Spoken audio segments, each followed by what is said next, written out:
Hello and welcome. I'm Jim with Working with Miniatures, and today we're going to be building scattered terrain with cobblestone walkways on them. Let's get to it.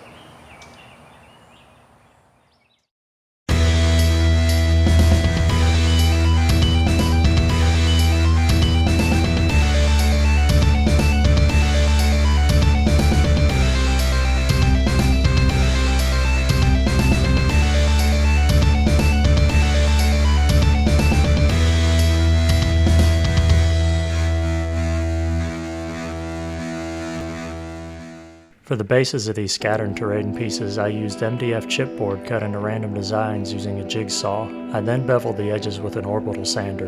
You can substitute MDF with this XPS foam, poster board or cardboard, and I'll be using XPS foam in the future as it's quicker and cleaner to work with. Using the Proxxon Thermocut 115E, I cut thin strips of XPS insulation foam. If you don't have a hot wire cutter, you can substitute this with a sharp X-Acto knife or razor knife. With an X-Acto knife, I cut small planks from the main strip and then bisect these small planks further. I round and bevel the edges, making a roughly elongated oval shape, before gently rolling balled aluminum foil over them, creating mild textures. This texture will help the edge highlights and dry brushing stand out in later steps. I then adhere the foam cobblestones to the base. If you're using superglue as I am, keep in mind to use sparingly as superglue can melt XPS foam. Try to keep the space between the stones uniform and ensure the path is wide enough for a miniature to walk down comfortably.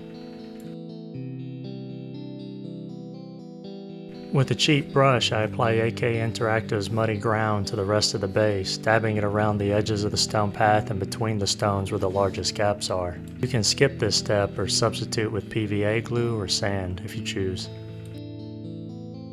Here I applied Delta Ceramacoat's brown iron oxide that has been thinned down to easily get it between the stones. I apply this everywhere, including the edges. For terrain, I use cheaper craft paint and not the more expensive high pigment paints. I paint the cobblestones with Delta Ceramacoat's charcoal, ensuring I get all around them and down to the MDF base, or at least as close as I reasonably can. This step is by far the most time consuming in this project. I spread homemade black wash made from the recipe from Black Magic Crafts site across the terrain piece, assuring to get it around and in between the stones. See the link in the information for this recipe. Using a large but cheap dry brush, I carefully dry brush Delta Ceramacoat Spice Brown around the outside and edges of the base, careful to avoid the stones. And then swapping to a small dry brush, I dry brush Delta Ceramacoat Hippo Gray across the cobblestones.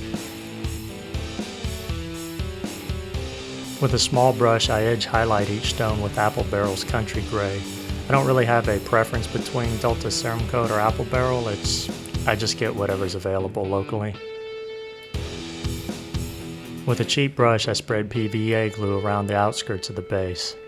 I also spread the glue between the cobblestones, especially where the gaps are the largest.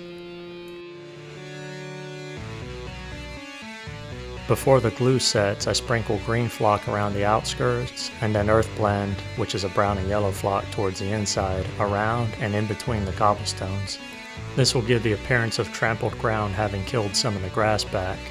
I then tap off the excess and wipe away any excess flocking on the cobblestones themselves.